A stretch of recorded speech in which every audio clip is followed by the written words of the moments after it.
Hola, ¿qué tal? Soy Eva Santos, de formación académica bióloga, y hoy hablaremos acerca de la comparación preclínica de los medicamentos biotecnológicos, donde se evalúan las formulaciones desarrolladas, lo que permite medir su efecto o actividad biológica del mismo, comparado con la actividad biológica del medicamento de referencia. Los medicamentos candidatos a biocomparables deben evidenciar su comparabilidad en 3 niveles: físico-químico estructural, preclínico y clínico. Uno de los objetivos principales del desarrollo de biocomparables es reducir los costos del producto final y garantizar la seguridad, calidad y eficiencia del medicamento biotecnológico con relación al medicamento de referencia. Las primeras etapas, que constan de la evaluación físico-química estructural y la preclínica, son de suma importancia porque permiten ahorrar recursos destinados a los ensayos clínicos. Sin embargo, no los sustituyen. Debido al proceso innovador que implica su desarrollo y producción, los medicamentos biotecnológicos presentan diferencias sustanciales respecto a los fármacos tradicionales o clásicos, por lo que existen 3 procesos de evaluación y comparación de la actividad biológica del medicamento de referencia. Esto puede llevarse a cabo in vitro, en líneas celulares, ex vivo, en tejidos de organismos en condiciones controladas, o in vivo, en modelos animales. En este punto se abren 2 consideraciones muy importantes. Durante los ensayos in vitro o ex vivo se observará el efecto de las proteínas contenidas en las formulaciones, mientras que en los ensayos in vivo se observará el efecto de las formulaciones en su acción biológica. Los ensayos preclínicos deben estar constituidos por 3 tipos de pruebas: la actividad biológica, de farmacodinámica, las pruebas de toxicidad y las pruebas de inmunogenicidad. La selección del modelo que se empleará dependerá de ciertas características, como lo son el tipo de biomarcador. Para esto se requiere que el modelo seleccionado demuestre de manera contundente la eficiencia terapéutica del producto, tanto del diseño como del desarrollo del estudio preclínico. Los sistemas in vitro han adquirido una importancia relevante en las distintas áreas de investigación, una necesidad indispensable para el desarrollo de las pruebas de toxicidad in vitro. Permitirán la evaluación del potencial tóxico de sustancias nuevas y o conocidas en el establecimiento de la técnica de cultivo celular. En todo proceso biotecnológico o experimento se debe contar con el control adecuado de todas las variables. Se recomienda establecer las siguientes condiciones: tener conocimiento de la línea celular a utilizar, así como sus condiciones antes de realizar el proceso; establecer la densidad celular, tiempo y condiciones de incubación, así como la composición del medio de cultivo. El número de repeticiones del ensayo también es importante establecer. El control del medio físico-químico y las condiciones fisiológicas van a permitir que el cultivo de células sea altamente específico y libre de patógenos. Los sistemas celulares utilizados para esta caracterización pueden ser cultivos in vitro o cultivos ex vivo. En los cultivos ex vivo, en pruebas toxicológicas, son característicos porque en ellos se conservan por corto tiempo, aproximadamente de 2 a 5 días, las funciones del órgano del cual provienen. Las líneas celulares, sin embargo, han sido ampliamente utilizadas, ya que en estas pruebas son más económicas y de más fácil manejo con respecto a los cultivos ex vivo. Para elegir el modelo in vitro a utilizar, se debe hacer una exhaustiva revisión bibliográfica, tomando en cuenta que las líneas celulares provengan de especies relevantes para analizar los efectos del candidato biocomparable. La proliferación de una línea celular debe ser continua y establecida, así como el fenotipo celular. Se debe usar una línea celular caracterizada, contar con suficientes reservas de la línea celular, tener conocimiento de activación y la unión a moléculas blanco, la presencia del receptor, así como su capacidad de la unión a la proteína recombinante y la afinidad a este receptor. Esta característica es de suma importancia, ya que con ella será posible medir la actividad biológica a través de la unión al receptor. Los efectos farmacológicos son por 2 métodos: 1, la inhibición, y la proliferación del crecimiento celular. El resultado se observa por la visibilidad de algún colorante vital o a través de la medición del cambio fenotípico que se expresan por la interacción de las líneas o alguna proteína recombinante. Los ensayos ex vivo se caracterizan por el uso de tejidos que son extirpados y empleados para hacer determinaciones específicas.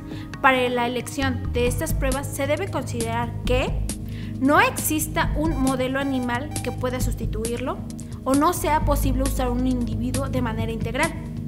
Los modelos en líneas celulares no proporcionan información concluyente y también las respuestas analíticas es muy breve, por lo que es indispensable monitorear el tejido directamente. También debe demostrarse que las pruebas no se afecten aunque el sistema se encuentre aislado. Algunos autores han realizado amplios estudios de revisión acerca de la utilización de cultivos de células en ensayos de potencia celular, evaluando los resultados de dosis-respuesta por ensayos de citotoxicidad. La citotoxicidad se define como una alteración de las funciones celulares básicas que conlleva a que se produzca un daño que pueda ser detectado. A partir de aquí, diferentes autores han desarrollado pruebas in vitro para predecir los efectos tóxicos de las drogas y los compuestos químicos, utilizando como modelos experimentales cultivos ex vivo y líneas celulares. El uso de líneas celulares y/o cultivos ex vivo pueden ser de gran utilidad para examinar los efectos directos sobre el fenotipo y la proliferación celular. Debido a la especificidad de especies de muchos productos farmacéuticos derivados de la biotecnología, los estudios de citotoxicidad en líneas celulares van a permitir detectar alteraciones de las funciones celulares básicas debido a la exposición de un compuesto que provoque un daño celular severo, utilizando la viabilidad celular como índice de toxicidad celular. De manera general, se basan en que este compuesto citotóxico debe afectar al menos uno o más procesos implicados en la proliferación celular, como lo son la síntesis del ADN, el funcionamiento de organelos, la integridad de la membrana celular o la síntesis de las proteínas. Estas afectaciones conllevan a una disminución del crecimiento de las líneas celulares, lo que puede ser cuantificado emitiendo un criterio de viabilidad celular. Existen a la fecha una gran cantidad de líneas celulares obtenidas de distintos órganos y especies, las cuales han sido propuestas para valorar toxicidad celular in vitro. El tipo, el origen y el número de las líneas celulares empleadas por cada investigador son muy variables, y existe la tendencia a la realización de pruebas de toxicidad en varias líneas celulares. Una de las desventajas del análisis de las líneas celulares en relación a los cultivos ex vivo es que en estas hay una pérdida en la mayoría de las funciones y solo conservan funciones básicas para su subsistencia, los cuales son comunes en todas ellas. Los estudios in vitro o ex vivo pueden ser diseñados para determinar, por ejemplo, la ocupación y afinidad al receptor y/o efectos farmacológicos, y para ayudar en la selección de una especie animal adecuada y de esta manera extrapolar los resultados a los seres humanos. Otro rubro de la etapa preclínica, como ya vimos, son los ensayos in vivo, los cuales consisten en la administración de medicamentos a modelos animales que permiten evaluar las respuestas al medicamento. En dichos animales es importante asegurar que al inicio del ensayo los animales gocen de condiciones perfectas de salud, que estén bien adaptados al lugar de experimentación y que durante todo el ensayo permanezcan en un ambiente controlado, que sean del mismo sexo y peso promedio, con la intención de no adicionar variables al ensayo y obtener resultados homogéneos, atribuibles solo al biofármaco, ya que la información que se obtenga se extrapolará a los humanos. Durante el diseño experimental se plantean al inicio una serie de preguntas que fungen como base del protocolo, entre las cuales se encuentra ¿cuál es la especie animal relevante a utilizar? Esto se determina por medio de revisiones bibliográficas y con base al efecto que se desea evaluar al medicamento biotecnológico, ya que se requiere que el modelo animal elegido sea susceptible de manera natural o inducida al efecto del biofármaco, para evaluar la presencia o ausencia de cierto efecto sobre el organismo animal, además de poseer cierta similitud morfofisiopatológica en relación al organismo humano. Otra pregunta que se plantea es: ¿por qué vía se administrará el fármaco y cuánto durará el ensayo? Se debe simular en mayor medida su manejo en el organismo humano. Por ello, es importante considerar la vía de administración y dosificación propuesta por el fabricante, con el objetivo de evaluar en el animal el riesgo potencial que el medicamento biotecnológico candidato puede provocar cuando es administrado de manera aguda y o crónica. La siguiente incógnita a resolver es: ¿cuántos animales se deben de utilizar? Esto dependerá en cierta medida de la caracterización físico-química realizada al medicamento biotecnológico candidato con relación al de referencia, ya que si esta es vasta y satisfactoria, nos permitirá reducir al mínimo el número de ejemplares, cumpliendo así con la normativa vigente, la cual pide considerar las 3 Rs, que involucra el reemplazo, la reducción y el refinamiento de las especies animales. También se considera que el número de animales a utilizar estadísticamente nos permita emitir un resultado confiable. Una vez diseñado el ensayo in vivo, se somete a evaluación y aprobación del comité interno para el cuidado y uso de los animales de laboratorio, el cual basará su proceder en los principios de bioética. Una vez que se cuenta con la aprobación del comité y la del patrocinador, se procede a realizar los ensayos, los cuales de manera general evaluarán la farmacocinética y la farmacodinamia.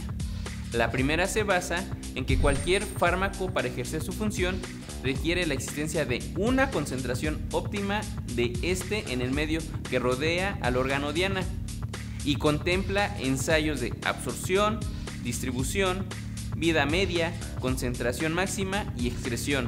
La segunda se encarga de estudiar los cambios a nivel bioquímico fisiológico que causa el medicamento sobre el organismo, en otras palabras, su mecanismo de acción. Otro parámetro preclínico a evaluar es la toxicidad, la cual consiste en el estudio de características cualitativas y cuantitativas de los efectos del medicamento biotecnológico sobre la morfofisiología de los organismos, con la finalidad de evidenciar la seguridad en su uso y prever efectos dañinos al humano, por lo que comprende pruebas de conducta, mortalidad, incapacidad reproductiva, teratogenicidad y movilidad. Las pruebas de toxicidad pueden ser evaluadas de 3 maneras, con base al tiempo de exposición del animal al biofármaco. La administración aguda consiste en suministrar en el animal una dosis mínima y una dosis letal para observar los efectos provocados después de una única exposición al material de ensayo. En la toxicidad subaguda, aquí se hace un suministro de dosis repetidas en un periodo de tiempo que de manera general no exceda el 10% del ciclo de vida del organismo, para evaluar los efectos adversos que ocurren en el animal como resultado a una dosis diaria repetida de medicamento. Y en la toxicidad crónica, en esta se observan los efectos adversos que se provoca al administrar dosis de manera diaria durante más del 50% del tiempo de vida del organismo. Algunos de estos ensayos comprenden una duración de más de 2 años, con el objetivo de evaluar el potencial carcinogénico del medicamento. Otra prueba a realizar es la de la inmunogenicidad. Dado que la mayoría de los medicamentos biotecnológicos son de naturaleza proteica, de alto peso molecular y estructura química compleja, implícitamente poseen un gran potencial inmunogénico al actuar estos como antígenos. Por ello es de suma importancia realizar determinaciones que permitan evidenciar la posible formación de anticuerpos y, de ser así, conocer si estos no inactivan al biofármaco, provocando que éste pierda su efecto terapéutico o promueva una reacción alérgica en el organismo. Por lo tanto, la medición de anticuerpos asociada con la administración de medicamentos biotecnológicos se debe realizar paralelamente a los estudios de toxicidad. Durante la caracterización de los anticuerpos se evalúa el título, si son neutralizantes o no, el número de animales respondedores, si son capaces o no de activar el sistema del complemento, entre otras. Lo anterior cobra mayor importancia en tratamientos con administración crónica.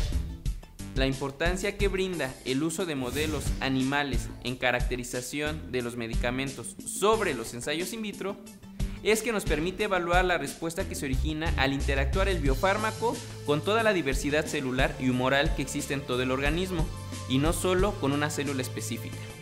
Estas opciones, aunque apropiadas, representan una variabilidad biológica limitada en comparación con la inmensa variabilidad que supone la población humana mundial.